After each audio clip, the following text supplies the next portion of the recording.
eyes tight and tried to swallow. The video he posted gained him so many likes and new.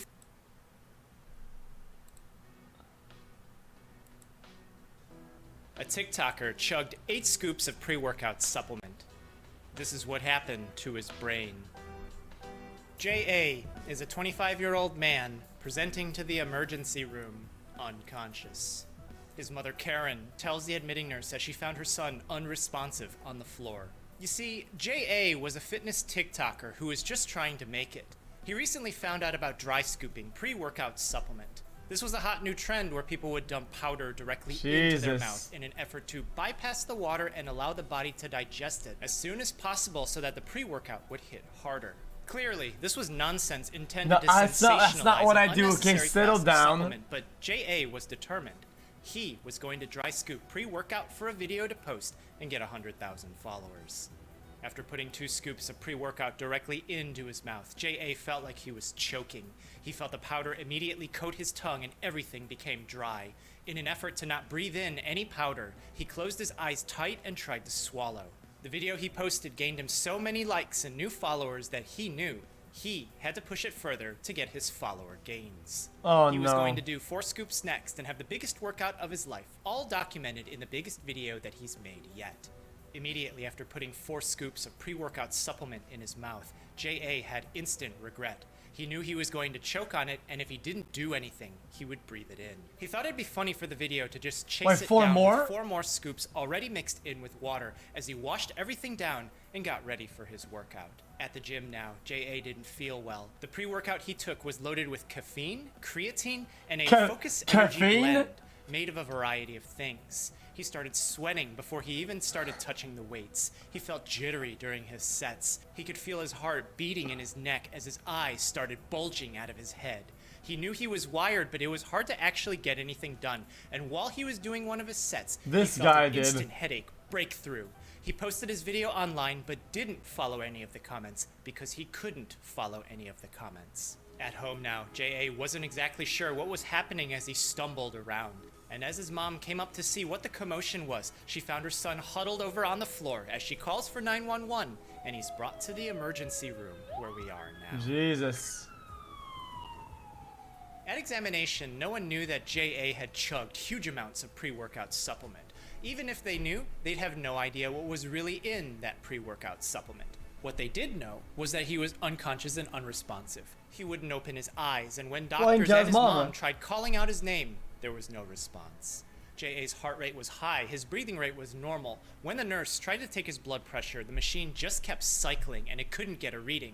When they tried to do it manually, the measurement came out 330 over 180. Holy which is almost shit! 3 times that of normal and so high that the blood pressure machine couldn't produce an actual reading. In a previously healthy 25-year-old man, one reason why his blood pressure is so high could be that he took something. But his screen didn't return anything for substances, so it didn't look like he took anything illicit. A blood test finds nothing abnormal either.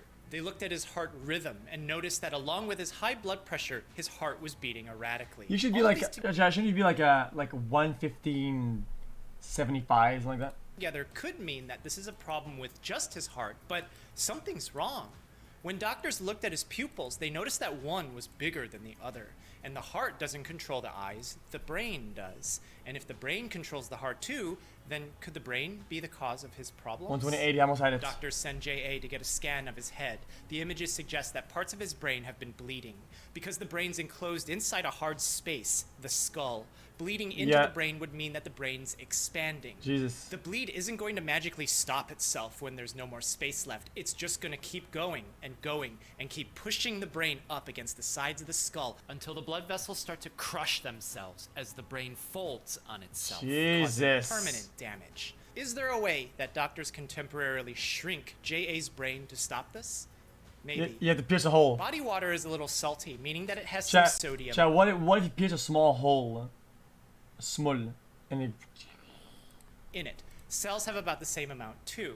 This is important because wherever sodium is, people do that, right? Flow towards it. They do that. In this small science experiment, I dissolve salt in this water and place it into a tube. It's not lobotomy. The tube in a pool of water that has no salt. Yeah. I heard if you get a huge ass head hit or whatever, right, and your eyes go weird or whatnot, and the blood doesn't know where to go, a small hole that can, you know. Dissolved in it, and Don't you'll they see do that water follows into the tube. That water follows sodium. If the brain is swelling, then a temporary fix could be to infuse saltier water into JA. If the body water is saltier than the brain, then it would temporarily suck water from the brain to relieve the pressure because it's quickly expanding. But this is only a quick fix for now, as he's sent into the intensive care unit. Doctors still don't know that JA had chugged 8 scoops of pre-workout because there isn't anything in that supplement that anyone in a hospital would test for, except his mom pulls up his phone and finds the latest video that he posted. She showed the doctors, and while it gives them some clues as to what could have happened, their main priority is to see if there's anything that they can do to relieve the pressure that's been building up in his skull.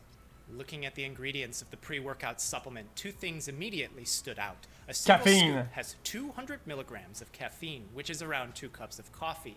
The recommended daily maximum for caffeine is 400 milligrams. If JA swallowed 8 scoops of pre-workout in just a few seconds, it means that the caffeine content that he took was equal to chugging 17 cups of coffee, and equal to 4 times the recommended daily limit. Caffeine is a stimulant. It increases adrenaline in the blood, so it increases heart rate. It could explain why JA felt jittery. It increases blood pressure, which, if high enough, can stress the blood vessels to the point of rupturing the walls of those blood vessels, causing a bleed. But is caffeine alone enough to cause a blood pressure so high that the machine can't even read it? I don't think. On the ingredients list was another listing named beta-phenylethylamine. It's featured prominently in the marketing materials. Chat, I'm pretty sure the LD50 for caffeine is insanely high. Chat, isn't the LD50 for caffeine so high that if it comes to coffee, you wouldn't be able to drink enough, like, physically to get there? The pre-workout supplement. You may have heard of something like called alpha-methylphenylethylamine, which sometimes goes by amphetamine. Something that's used in the treatment of ADHD that's related to an N-methyl-alpha-phenylethylamine. Oh yeah, yeah. In this pre-workout supplement, the beta-phenylethylamine was described to be a focused maintainer to help promote mood, alertness, and concentration, similar to the function of amphetamine, but something's a little different here. In the brain, beta-phenylethylamine gets broken down or metabolized, but amphetamine doesn't get broken down in the brain. It stays in, and the body needs to wait to clear it out. This is a problem because in the synapse where nerves connect, chemicals normally send signals. When the signal is done, the synapse needs to clear itself so that signals aren't sent non-stop. This means that those chemicals that send the signals either need to be pumped back in or broken down. This is if a lot of amphetamine is present, the synapse doesn't get cleared. This is a little bit oversimplified, but you know, it's fine. Amphetamine is present, the synapse doesn't get cleared. It keeps forcing more chemical out, sending signals non-stop, continuously stimulating the nerve. This is why we call it a stimulant. Is he like a medical doctor type of guy? Is he like a Amphetamine doesn't get broken down in the brain, so it stays there until it naturally clears out after a while. But beta-phenylethylamine, the chemical that was in JA's pre-workout, is supposed to get broken down in the brain quickly. But when JA chugged and instantly swallowed 8 scoops worth of pre-workout, there could have simply been too much of it then he knows his shit brain to break it down quickly enough. This is a problem because that signal from the nerves also gets sent to the heart, telling it to beat harder and faster. Huge amounts of beta-phenylethylamine probably can't get broken down quickly enough, so the signals aggressively push into the heart, causing it to beat harder and faster. But it's not just the heart doing this. JA's blood vessels are constricting too, and when they constrict as the heart is beating harder, this dramatically increases the blood pressure even more. The combination of huge amounts of caffeine and beta-phenylethylamine, 8 scoops of pre-workout swallowed all at once with heavy lifting all together, could have increased JA's blood pressure so high that it caused his brain to start to stroke in the form of a bleed. The dysfunction of the brain caused dysfunction in the heart, which was found first by the doctors as they were trying to figure out exactly what was going wrong. Doctors were able to prevent JA's brain from pushing up against his skull and oozing out of the cracks. The surgeons removed parts of his skull to relieve the pressure building up in his head. The images showed that he didn't have any physical abnormalities that would have caused his brain to bleed like this. His past medical history also didn't show that he was susceptible to this because he was a healthy 25. 5 head, that was right. Despite the doctors and surgeons at this point really only caring to fix the problems caused by his brain bleed, the reality is, despite evidence strongly suggesting that caffeine and beta-phenylethylamine are documented to cause hemorrhagic strokes when taken inappropriately, there's always a little bit of doubt that it was absolutely those two alone that caused JA's problems. You can't set up an experiment to test on people by giving them huge amounts of these things and waiting until their brains start to bleed, because you're intentionally harming people. And you might not be able to fix the problems that you're going to cause to them by doing that. Which brings us to the final problem of JA's case. Well, I'm confused. Supplements sometimes tell you on the label to consult a physician before taking it, that you should consult a physician before starting any exercise program. And the reason why you're probably going to be told to not take it is that we don't really know what's in here. Some of the brands might change the ingredients. We don't really know what's in these complexes and these blends, and change the amounts of those ingredients, and they don't have to tell you about it. These complexes and blends might be sourced differently depending on what state or country that you're from. And some of these might be based off of herbal ingredients that interact with your liver and cause problems with actual medicines that you could be taking for an actual medical condition. This is coming from someone who is in medicine and also spent like 15 years of my life in powerlifting circles. I stepped on the platform to compete. I used to take supplements. And when I was competing, pre-workouts like this were just becoming a thing. Not many of us took it where I was, and we certainly didn't dry scoop it. There's no such thing as bypassing water to digest it faster. There is such thing as bypassing the liver, but that would imply that the pre-workout is being absorbed into your blood directly through your cheeks and under your tongue, which for granular powder like this isn't happening. You're voluntarily creating a choking hazard for yourself by doing this. It's a troll.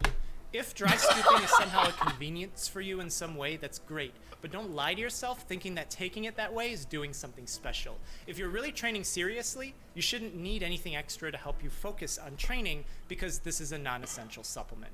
JA may not have had the support structure of a team at a gym to gain that insight, but the label of the pre-workout also says don't take more than 2 scoops in a given day. Don't push it with this kind of stuff. When stabilized after surgery, JA was moved into a step-down unit where he appeared to improve, likely thanks to the fact that he was younger, previously healthy, and his stroke may have been caught just in time. He was moved to a rehabilitation facility afterwards, and after several months of care there, he was able to make a recovery. Thank you so much for watching. He said a recovery, not a full recovery. Feels bad.